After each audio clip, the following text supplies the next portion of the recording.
Welcome to the deep dive. We cut through the noise, getting straight to the insights. Today we're tackling, well, a pretty bold question, maybe even provocative. Is Africa facing a sort of new digital colonialism through crypto? It's something not many are openly discussing. It sounds pretty extreme when you first hear it, doesn't it? But we're looking at a really compelling narrative article today. It really pushes back against the usual hype about crypto's benefits in Africa. Right, it asks us to look a bit deeper than just the convenience factor. And the parallel it draws is quite striking. Historically, colonizers sought physical resources, gold, things like that. Exactly. But this piece argues that let's call them modern colonizers in the crypto world, they're after something different, something digital. They're coming for data, for user adoption, market dominance, essentially. And the evidence they point to is, well, quite simple, really. Look at the top crypto platforms used across Africa. You've got Binance, Coinbase, Tron, these big names, but none of them are actually African. They're based where? Europe, Asia, Yeah. the U.S.? That's right, mostly headquartered far away. And that fact, that external control, it raises some serious questions about who really holds the power in this, emerging digital economy. And the implication of that?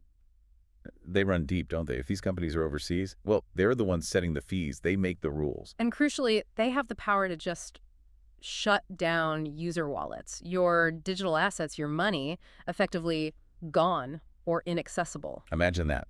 Relying on a platform, maybe for your business, your savings, and then suddenly, access denied by a company thousands of miles away, Yeah. maybe with little legal recourse locally. It brings up this massive question of sovereignty, doesn't it? Economic sovereignty. The article's perspective is stark. It suggests this power is shifting away from African people, African governments. And landing back in the hands of outsiders. Yeah. It's described, I think the quote is, modern-day colonization with friendlier branding. Wow.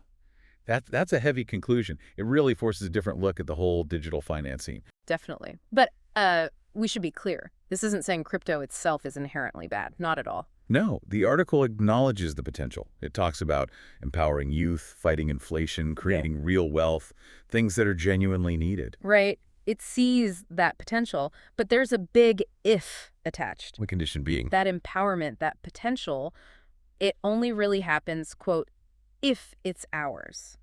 Meaning developed and controlled from within Africa. Exactly. It's about owning the digital future, not just, renting space on someone else's platform. It goes beyond just money, too. It's about data control, digital identity. Foundational stuff. If foreign platforms become the default, they shape so much more than just finance. They really do. They influence what info people see, how identities work online, who even gets to participate fully. It's a deep power shift. Okay, so given all that, what's the way forward according to this analysis? The choice seems framed as more than just, say, swapping shillings for Bitcoin. Yeah, the article puts it as potentially treating sovereignty for convenience. That's the core tension. So what are the proposed solutions then? How can Africa avoid that trade-off? Well, the piece really emphasizes building African blockchains, the underlying tech, the digital ledgers, not just using foreign ones. So local control over the infrastructure itself. Precisely.